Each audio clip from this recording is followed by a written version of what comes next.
النهاردة الوصفة بتاعت النهاردة هخليكي تعملي عيش بدون دقيق ابيض وبدون يعني اي تخن، بالبذور وبمكونات كده.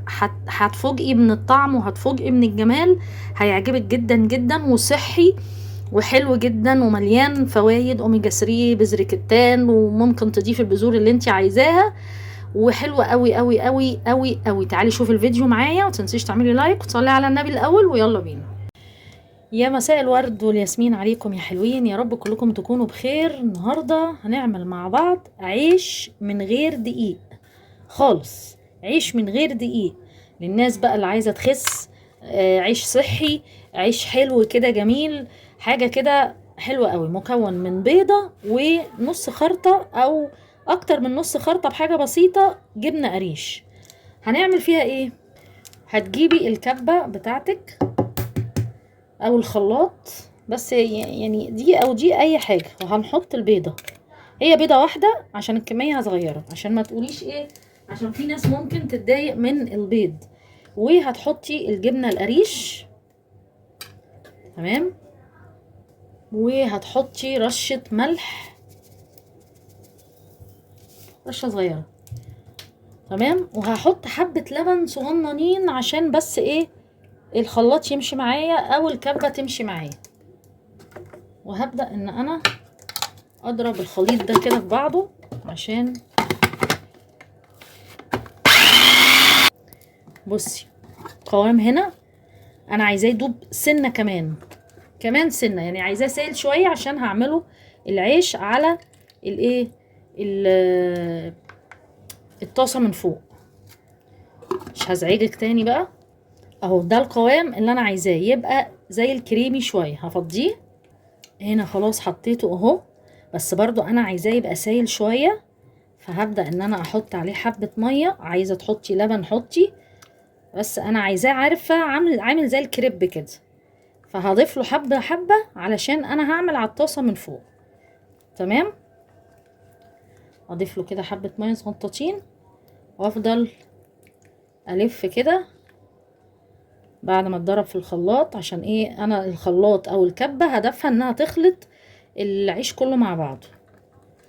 انا برضو عايزه اسيله شويه. بصي انا عايزاه يبقى سايل كده، اللي هو اقدر احطه وافرده فين؟ في الطاسه، تمام. هضيف له حاجه صغننه خالص، لو عندك بذور كتان مفرومه. انا بصي بذور الكتان دي انا فرمتها نص فرمه كده في المفرمه بتاعه التوابل.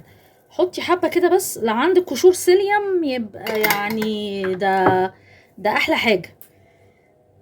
بس كده اهو، انا بس حطيت بذر كتان بحيث يبقى حلو، وحاجه كده تبقى ايه برضو في نفس الوقت. بعد ما ضفت حبه البذر الكتان، انا جات لي فكره ان انا اعمله في الفرن عشان برضو نريح ست الكل. هضيف تاني بذر كتان، تمام. هضيف تاني بذر كتان، وهضيف برضو دقيق شوفان، يعني مثلا اهو معلقه، طبعا يعني رغيف، هيبقى رغيف 3 معالق اهو، بس لحد ما اعرف امسكها كعجينه، تمام كده اهو. وبدل انا هحطها في الفرن، فانا ممكن احط لها بتاع دوت خميره، يا اما مش لازم، يعني ممكن برضو ايه اكتفي بالشوفان وخلاص اهو،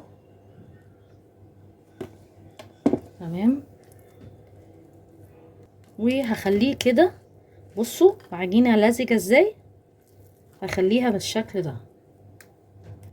هجيب هنا بقى صينيه وعليها ورق زبده، وهبدا اخد الخليط مثلا اللي انا عملته. طبعا هو الشوفان هيفرد، وهيبقى في الميه ايه، هيعمل الميه بتاعته، هيجمد العجينه معاكي.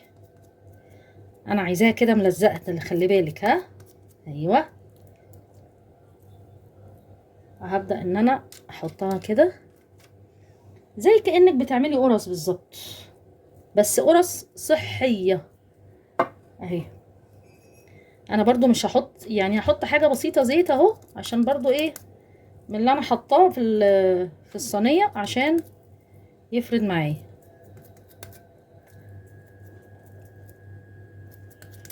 اهو تمام اهو. ممكن اعمل له شكل تاني، ممكن اعمله شكل تاني. ازاي؟ اعمله زي كأنه سندوتش، ميني سندوتش كده صغنن كده اهو. تمام، اللي هو زي ده كده، مش شايفاه، معلش زي ده كده. تمام، هخلص بقى وبعد كده نشوف هنعمل ايه. ادي الصينيه بتاعتي، هحطها على طول في الفرن، وبعد كده اطلعها. تمام، اشوفكم بقى بعد كده. حطوها في الفرن على 180 بقى. شوفوا فرنكم ما يبقاش يعني، تبقى في النص، الرف اللي في النص عشان ما يتحرقش منك. نشوفكم تاني. هنا طلعت العيش اهو زي ما انتم شايفين، لسه طالع من الفرن حالا. هبدأ اعمل زي الناس، زي اللي هو في الفرن العيش.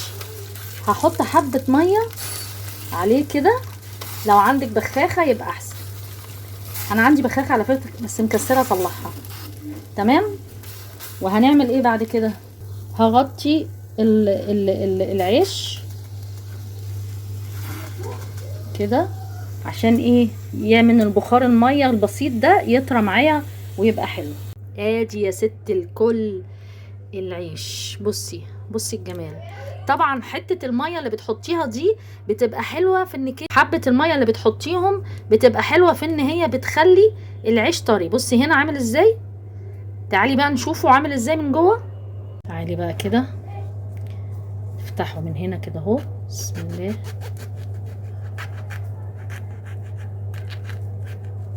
بصي بقى السندوتش من جوه، يا خرابي على الجمال. بصي الجمال والحلاوه والشقاوه والبقلاوه، كل دي بذور كتان جوه، هيخسسك ويخليكي فل. وبصي قابل ازاي من هنا، تحفه. حاجه كده تاكليها تعملي احلى دماغ. طعمه اكيد هيبقى حلو جدا. يعني انا هحاول ادوق حته كده، حته عيش من عندي اهو. بصوا ده، ادوق من ده.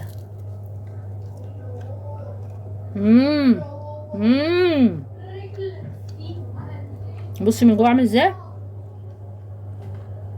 اعملي الوصفه دي وخسي يا بنت قلبي، خسي. حاولي تعالي على نفسك، اعملي نظام حياه لنفسك كده حلو.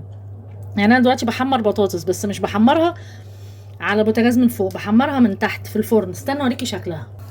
بصي الحلاوه، ومقرمشه من هنا كده، حبه زيت من فوق ومن تحت، وفي الفرن. خلي كده اسلوب حياه كده، لايف ستايل كده زي ما بيقولوا، يبقى مختلف. اتمنى الفيديو يكون عجبكم، متنساش اللايك. باي باي.